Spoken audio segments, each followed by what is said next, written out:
Losako na mabote na bino banso obo zali connecté na nga oyo bali ko na biso sur notre chaîne Matière Spirituelle TV.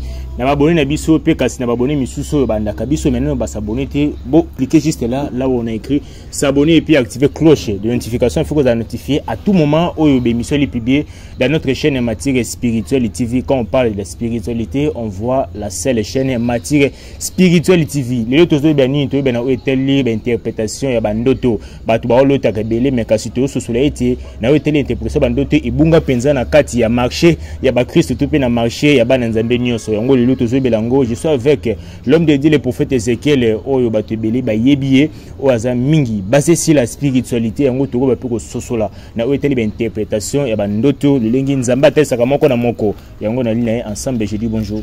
Bonjour Isaac Verga. Bossa nzambe boni évolution plutôt ce soleil était à chaque fois oyo tozoli na bino mais on dirait succès et ça bana ko c'est la spiritualité bolika basé wana bo changer méthodité. Voilà parce que la spiritualité des bases na nyonso la Bible dit ceci: mon peuple les vrais adorateurs adorant le Père en esprit et en vérité. Cela veut dire que batu oyo babenga mapende pa nzambe et senge d'abord bakumisa nzambe na molimo, premièrement molimo et ensuite to benga ngove vérité. Donc on moni na linga toujours quoi insister sur la spiritualité pour nyonso to salaka. Nous tournons tout autour de la spiritualité.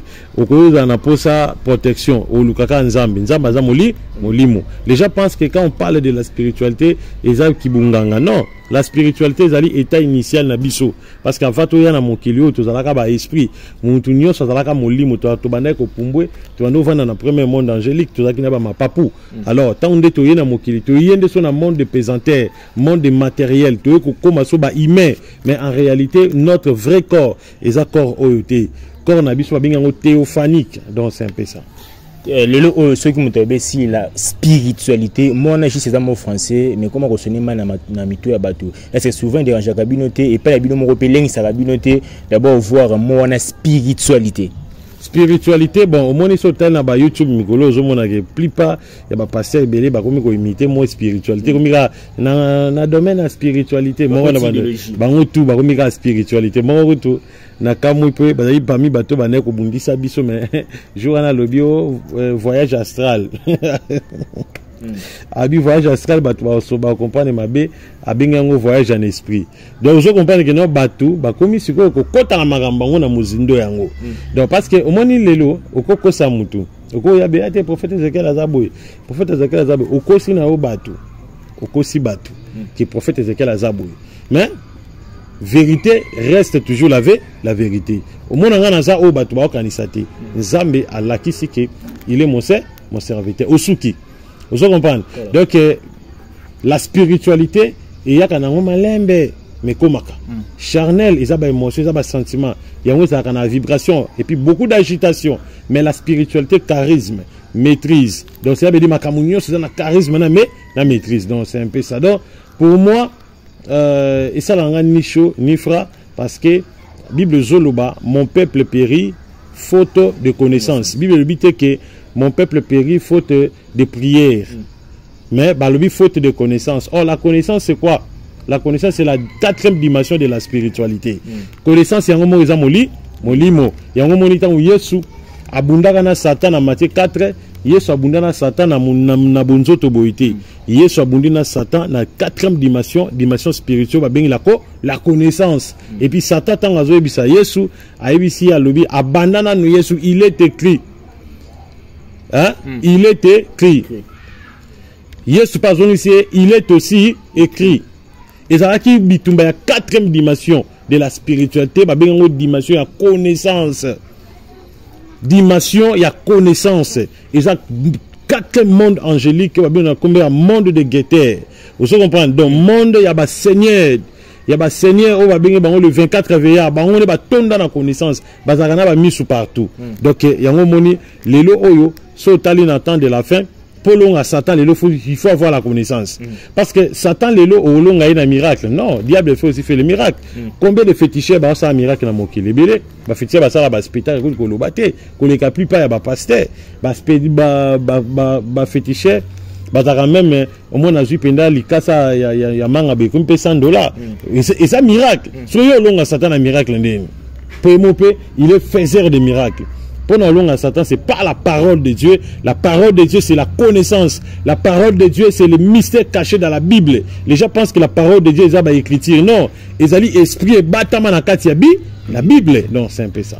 Voilà, toujours les canaux si biso et on bande connaît souvent de biso kamata kiti tia wana pi benga de kwali pembeni benga ba voisin benga bana pona kosusuna teli interprétation ya bandoto oyo nyonso lotaka tali ya nango elinde une émission o pe partager lien au bisika nyonso l'homme de Dieu le to passer na si biso na teli si interprétation ya bandoto avant tout d'abord ndoto elinini est-ce que zai moyen kwa communication pour te bande ko mususu ti lelo ba importance ndoto te soka lali alamuki asali mosana ici.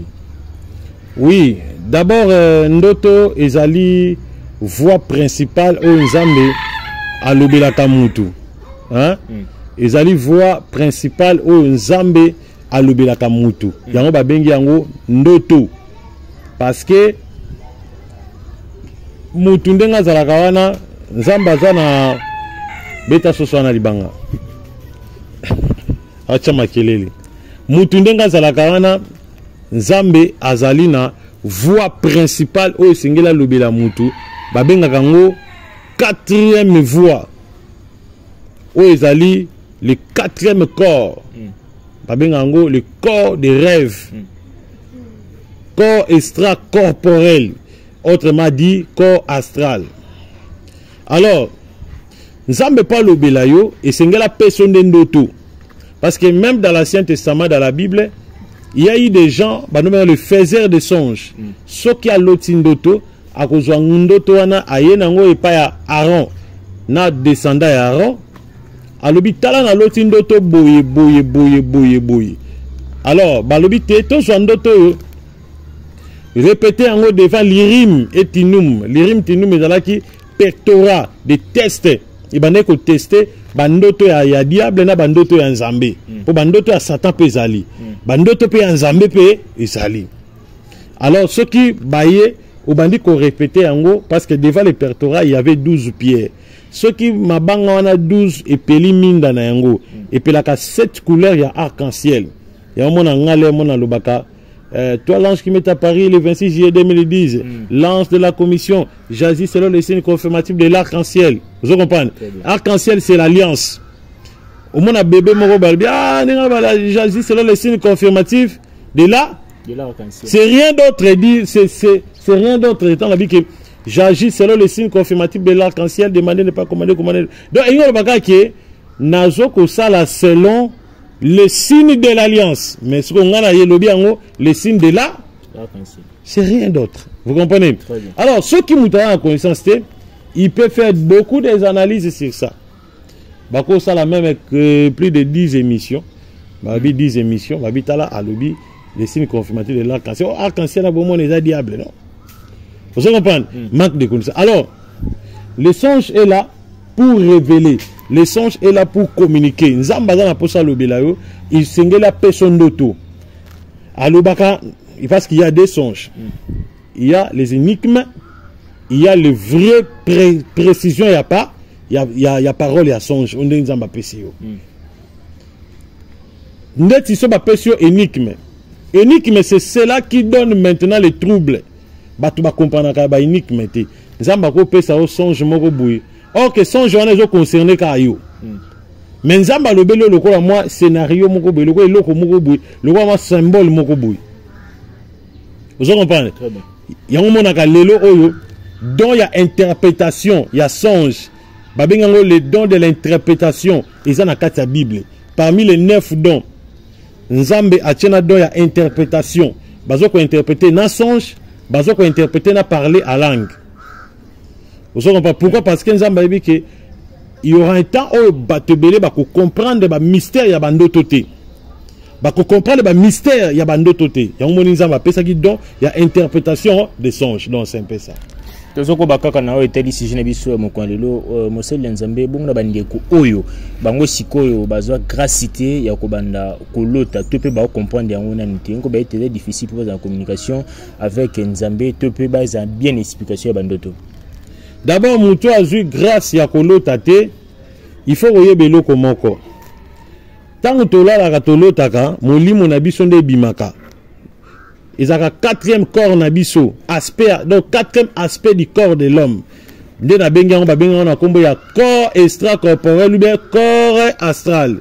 Yango ebimaka soki ebimi ekei eke komona ba événement. Il malheureux au lingaki komela yo il y a 2 jours, 3 jours, 4 jours parce que corps wana yeba ko désavancer biso donc ekendaka déjà. Eko komona yo obukani na ndoto. Mais physiquement bena no bukani te. Yango monaka Bible ezoloba Dieu parle. Po nzamba ko yebiso bakoko kwesa yo ou bien ba séduire yo ou bien lieu poison. Mais nzamba yebiso na ndoto. Ceux qui osali makasi te. Au moment que ndoto wana eko se réaliser. Yango mona tant nzamba zolobelo na ndoto physiquement comme ça il faut que bunda. Ko longola ndoto wana elonga na aspect wana ko déclasser yango ko longola o makambo moni déjà. Alors, ce qui se comme mutu akei amoni makambo kuna na monde wana te. Ou bien olotaka mais donc olani na buto oloti olamuki obosani. Ils en a singa moko o esalaki ndoto elongwe na monde astral et na corps physique singa na babenga ngo diaphragme. Siko bandoki bakataka diaphragme wana. Soki ndoki akati diaphragme ndoto okolota ngo lisusu te.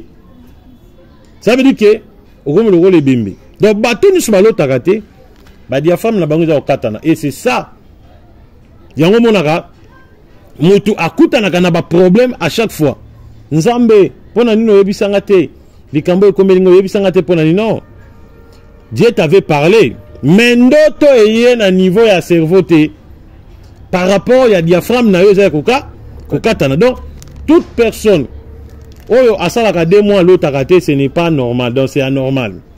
Mutu so beti une semaine ata 4 jours à l'autre te c'est anormal.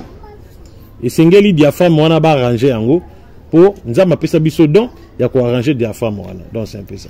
Tozali siko penza na kati ya base na biso ya émission moko lelo moseli nzambe na weteli ba interprétation ya bandoto. Soki lelo oyo moto elenge to pe mama moko to papa aloti eteza na molonga na moto alula kasepena ngaye kasi aloti ba osangisa nzoto to mwasi to mobali ezali signe ya bolingo to yali ba signe misusu derrière ça. Bon, soki mutu aloti ndoto azo sangisa nzoto ezali signe ya mabe. Muto na babalana na ete. Muto na babalana na ete. Même muto babalana na ye. Parce que les relations sexuelles, tababi relations sexuelles, c'est quelque chose qui est sentimental. Les mots sentimental viennent du mot quoi? Émotion. Les mots émotion viennent du mot quoi? Les mots émotion viennent du mot sensation. Sensation on a le corps, chair.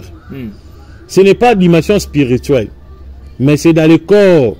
Donc rapport fait sur kananzo, mais tant que comme na bandoto, ils allient au babengaka esprit parce que ils ont un esprit pit, ba esprit ya kindumba, ba esprit au bayezana kindumba. Ouais, papa moko boui amoni jeune fille kitoko, abia anga dia na komi koko aolinganga te. Mais alingika corps astral na ye. Ako yiba suki ya mutu na ye, ako yiba soit linzaka na ye, ako yiba soit kaliso na ye, yama film somoni atanda kaliso na singa après amona sous vêtement wana te. Soit il a mané mon ndako ebunga ayebi mutazwa ngote. O tende konanga muyibi o ndeko muyibi te batinda pourquoi kindoki ya yibi o kasu sous vêtement. À partir ya sous vêtement abeli corps astral na yo abali yo a commission instrument ya sexe na monde abutu. Akomi ko bimana yo. Dès qu'akomi ko bimana yo bongo corps astral na yo et commis moi si na ye. Alors nzambe le waza bolingo azo zo événement o eza na monde wana diaphragme azo zwango azo memango na cerveau na yo. Et comme liondo ndo to komi ko lota comme si ke ozo bimana mutu. O yo yebate. Po yeba yete, po ebi que so yebi oko menacer na musuni. À cause de l'engagement jeune garçon au quartier. C'est ça, moi si à cause de moi mobile à cause de l'engagement jeune fille moi au bon quartier. Au goût de s'attendait à la télé ça de papa maman mo boui. Yo ou bien de qu'on a au propre. Aucun réalité ça été exam mari de nuit, femme de nuit, esprit à boutou, à balio, à zo coucher na yo, parce que esprit pour à contrôler toi la moutou, pour démon pour y d'abord toi la moutou, ça la passe. Yango ba lukaka moyen moko propulse pour ba y toi la moutou. Oh moyen propulse ya ko y toi la moutou. Ayebi ke mpona y toi ya mwana mobali be ya mwana mwasi. Et sengeli kaka naza la contact na sexuellement. Il va le faire ça sexuellement. Ayibi étoile na yo, ayibi capacité na yo, ayibi makambo dans la carte na yo, il détruit ta vie. Vous comprenez? Donc tant au moni, tant au mutation mona dia bandota bongo, il arrive même que mutuso mona l'autre ndoto bon la mki boye à Monica baby. Donc ezali que il a fait cet acte. Et la plupart ya batwana o balota bandota ba relation sexuelle, physiquement baza bloqué financièrement, matériellement ils sont bloqués. Tout ce qui est comme bénédiction de leur vie, il fonctionne. Pourquoi? Parce que Bando qui baluka ko yibe bénédiction ba ko quitter. Il était trop fermé dans la prière. Ba ko stinda esprit à séduction, soit ko séduit astral na ye, ba sali débauche qui ndumba na niveau molimo. Or, ta dia muta sali ki ndumba na niveau molimo, nzoto déjà et sali ki ndumba. Allez, ba koti bazui be bénédiction. Ya on va nous moni alati akomi na molimo apité. Trop de kolota ba mari de nuit et PCP molimo kindumba. Donc ils ont loko tout ça plus ma jeune fille, plus ma jeune garçon. Et puis c'est la plus le moteur il y a la puissance sexuelle, le moteur il y a makambo belé oyo lelo ezo bon ba couple oyo ezo bon ba fiancé oyo ezo e batisi to ya kindumba ezali phénomène mari ou bien femme de nuit.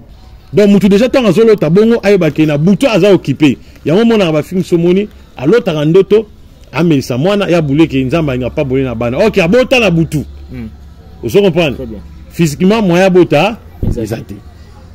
Au moins moi si azana et moi muke me ba PC lunga ba kolo akom na ba bouton koluka ba de matologue pour sonner ce baby aké même na ba centre de beauté ba salier ba beauté ba nini tout rien ne marche. Très bien. Apa kola mafuto mabe, apa kola tomate mabe, ça. Donc tout est bloqué, tout est détruit parce que le diable a travaillé na un niveau astral, à niveau spirituel. Physiquement comme ça, pour sonner comme ça nini et ko beba. Ngana mona ndeko moko amiteli ça na été mes tampons bétail. Accompagne tampons na wutu. OK na butu abimana mobile à butu. Alors, bah, détruire bah, bêter tampon pour mon fiancé n'est physiquement à balaïti. Fiancé n'a comme mon monékara, ma bé.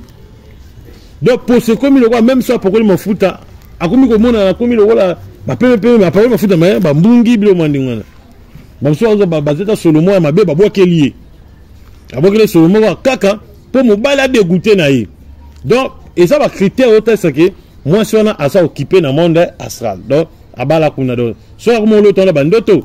Il faut le cas de délivrance. Bon, on a des commissions ezali à cause de la bonne le bili si j'ai mon côté mamba mpuku que le lo oyamoni mpuku allié mbongo ne moko allié ka numéro topé ba olia ba makolo topé mpuku allié elamba ingi ko lobani ce qui mpuku allié elamba et ça bon moto na inde ba ki ko yiba mio na monde astral pour ba détruire les pamboli na yi tango moni mpuku allié elamba na ça veut dire batindi mpuku na ayiba etene elamba na mio na monde astral pour ba détruire. Deuxième chose, so moni, mbongo, ça veut dire diable a lingi finance les à la détruire bafoué. Donc ça va signer taille ça qui non, diable a lingi finance à monter à la détruire. Donc c'est un peu ça. Que bien qu'on a nié sur moyen ni ça là que moyen ils ont rapidement et na banzela ya ba consécration ya ba jeune ya ba kokena ba zamba ou comment parce que on récupérer ba bilo ko na mine. Ba bilo ko na ils ont à partir ba service. Donc ils ont un service Seigneur Mouta Sala, un service spirituel parce que et là le rôle mari de nuit abimaka na botababoité. C'est tout un service Seigneur Mouta Sala. Pour mari de nuit abima. Pour femme de nuit abima. Donc il y a un service Seigneur Mouta au moins d'abord Mouta soit ça des rapports sexuels. Là le roi moi c'est un mobile. So ba sangani ata ba bundi ndeni ba kota maram na bango te po. Baza bato ba mona naka tenia ada yo so ko tuma na bango yo ka soni ba chaka na se c'est la même chose avec la spiritualité basala déjà actuana na ndenge ya milimo siko yo yaka maman précipitation chez le boko nom de Jésus non aboudango ya mona mari de nuit mususu femme de nuit mususu akangi jeune garçon ba bondeli avani une semaine après quelques jours azongi pour passer la lien dans sexualité il y a esprit ba balana la sexualité alors parce que le connaît longwa et sengeli mutazo délivrer ayebi plus matière ba mari de nuit ils ont un service face à l'élayer délivrance c'était parce qu'il y a la différence entre la délivrance et le service. Ils ont un service de sengela ça l'élayer pour à s'en sortir dans quatre ya dossier wana. Ils ont un domaine qui a ba mari de nuit caractère. Quel domaine qui a ba mari de nuit. Il y a un service de sengela ça l'élayer donc il sengeli batuba yebeloko wana. Donc c'est un peu ça. Moi ça nzambe to simba pima muke eteli bandoto kaka côté mingi ya basene nzambe pour le oyo be iglesia et fongo mi penza molongo ebele pour na eteli ba misu bandoto est-ce que ça possible pour nzamba ça no alliance nandoto. Bon ko ça d'abord alliance nandoto est ça possibilité parce que vous êtes inconscient et là ba bengi alliance d'abord les amis. Alliance et alliés relation et alliés accord il y a deux personnes. Oyo boyokani na kati nango bozo ko aviser l'un à l'autre les intérêts. Alors tout ça en alliance les amis. Yo selanga boy ngapena sela yo boy. Yo melanga autant yo bebisa cas divers. Bebisa yango pona bat nanga ba la sauver alors ngapé de mon tour je vais te donner ça. C'est ça ce qu'on appelle l'alliance. Mais ceux qui les loyo Mutalobi que nzamba bimeli ngai abimelo na quelle voie on ndoto na lotaki bosali mission na ndoto d'abord na ndoto circonstance no izo sala mais conscience izo sala te donc super conscience peut sala te mais circonstance izo sala pour nzamba sala mutu alliance à partir super conscience alors yo circonstance izo sala au sein de nzamba alliance na ndoto au défendre ndeni et simbate parce que dans ndoto ya omoni Moïse tant kutana nzambe bakutana na ndoto te bakutana likolo ya ngomba tête à tête ba sololi tous les messagers o nzamba tindaka na ndenga vrai bakutana na nzambe na ndoto te mbunzo na mbunzo face à face bobeti na ye bo sololi na ye après atiki akei esili mais soki komi na ndoto non wale za babenga ngo visitation atola atalota boko ba mpate akamba ba pate mona fimbo mobo te so mutaloti ndota boko la bapate ezali prémédit que babenga eza prédiction bazo prédire il deviendra un berger ou bien dirigeant kaka église te bato akazaka bampate zaka bandimi tout ça et ko za entreprise ya osala ba savon entreprise osala ba mafuta ba parfum batamisala na baza banani ba brebi na yo donc c'est un peu ça soit aux acteurs politiques. Donc c'est ça. Pour comme on a souka émission lelo monsieur nzambe bon ba sous oyo bandeko basi to mibali aloti abali mais en réalité na bali te amona ba fête libali zo salima en réalité na bali te dali langa nzamba zo interpeller pour être comme près libala o ezana sens mususu te wana déjà ndenge za wana so mutaloti de ando tabongo spirituellement mutabongo azali na mari de nuit donc ndenge za na moya bala na musuni ezate. Même si on a un préparatif, il y a libala na ye. Alors tu dois saler libala bongo, fait bongo mais physiquement bada bloqué. Wana et simbate mais ils ont un ndoto mususu. Bako pesa ye ke ceux qui a tout ninza mené mituna est-ce que mobala za mobala vinanga. Ce qu'a lotié. Tant à la migra qui présence en Zambie, ça veut dire que Nzamba répondre selon des demandes que cet homme-là est ton mari, le père de tes enfants. Là, ça ne pose pas un problème. Bonsoir la mouki qui pose en zoto. On est en voutement, on est allé mari de nuit mtazala kinaï. Donc c'est ça. Voilà, tout comme nous sommes commencé à Nzambe votre dernier mot na bateau nyo so bangi biso pe na bandeko so bana ba problème ya bandoto ba difficulté bandoto nini okoko mena bango lokola solution. Ba benga biso na plus 243 97 76 24 404 et puis ba s'abonner massivement na Mature Spirituel TV, ba loki biso na Facebook ba beti Ezekiel TV. Babenga to landela bango na ko expliquer bandoto ya bamboa bandoto ya ba dragon bandoto ba cheval bandoto ebele na moi poser question na terre très bien na we teli ba problème teli ba bandoko ya biso ba to bamboa li tellement le sujet li tellement mulai mutunde ti so aloti ndoto mboa olanda yi d'abord nyama tout animal na ndenge ya ndoto etalisaka puissance nyama etalisaka nguya négatif que ce soit négatif que ce soit positif. Alors soko loti siko mbwa puissance ya kindumba po mbwa bima mbwa ya mwana akobima na mama o abota ye eza problème te. Mbwa mama chaîne mbwa ya mwasi aboti mbwa ya mobali mbwa mobali akoli abimisu na mama che mama c'est zembe na miso papa, c'est l'impudicité. Mwana papa leki na mwana mama papa kulut ba balani be balingani. L'inceste c'est la sorcellerie. Et bon nyoka soka zo tambo na kata champ. Nyoka signifie la destruction des choses, destruction ou bien l'esprit des morts, soit les mauvais enseignements. Nyoka. Parce que Nyoka représente le diable lui-même. Nyoka est Satan yemoko. So moni Nyoka, soit soza malade, au moni Nyoka, c'est que okufa. Faut bondir les esprits des morts. Ce qui au moni Nyoka na katelanga, c'est que semence amabe. Ils ont la maté à moitema, ils ont bien dit. So au moni Nyoka, tout autour ya batu. Donc Nyoka zolanda batu, c'est que vous a menacé na bandoki. Donc c'est ça. Musakolo ba été Bible habite za prudent comme les serpents, raison peut ba ndenge na été musakolo. Bon, Bible le dit que soyons prudents comme les serpents. Ah, on me met dans mon se dire hein. Isaac. Pour bon habiter, c'est que oh tant bon ezaka tozala nazala prudent, azupe bon enseignement na nyati pe ka bana nzambe to ke bon. Nana aigle. Bon, quand la Bible dit que soyons prudents comme les serpents, il faut comprendre le comment quoi. Serpent n'est pas mauvais. Serpent c'est un créature. Oh nzamba sala. Pour serpent de diable nagi ko s'incarner na ye. Mukola jardin d'Éden. Très bien. Isala qui jouait mais avant diable kita, il était parmi les vertébrés parce que ça qui il mettait ça qui vertébrés. Vertébrés ngoba, azaki na mukongo loko ya batu. Le roi Mukomboso. Le roi Mukomboso. Ozomona mais il était prudent. Parce que Bible dit soyons prudents comme les serpents. Non comme l'esprit du serpent. Mais comme le serpent passe à ça qui n'est prudent. Il y a un moment qui dit a utilisé pour la cause de la sagesse na ye. Parce que Bible rappelle il était malin.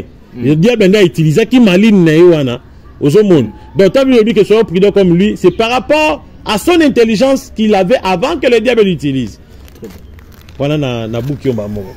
Voilà, tout comme la souka émission mokwalelo tout qui na Mosel Nzambe le prophète Ézéchiel l'homme de Bishima oyo azali penzala pona kuesunga pepe na Nzambe mingi oyo bali kolandaka biso s'abonner dans notre chaîne Matière Spirituelle TV p dans notre page Ezekiel TV kuna kutelele sika oyo bokomona mingi Mosel Nzambe ko sala ba live ba direct pamba pona koza la communication na ba Nzambe tikete Nzambe pambola bino. Je dis un grand merci la moto avec derrière la caméra à qui je dis Basaltose Belé à mon frère Véro Terry notre président. Je dis un grand merci à notre monteur making of tikete Nzambe pambola bino bisika ile Basaltose Belé ba Nzambe boza toujours là branché dans votre chaîne Matière Spirituelle TV. Je vous dis bye et à la prochaine.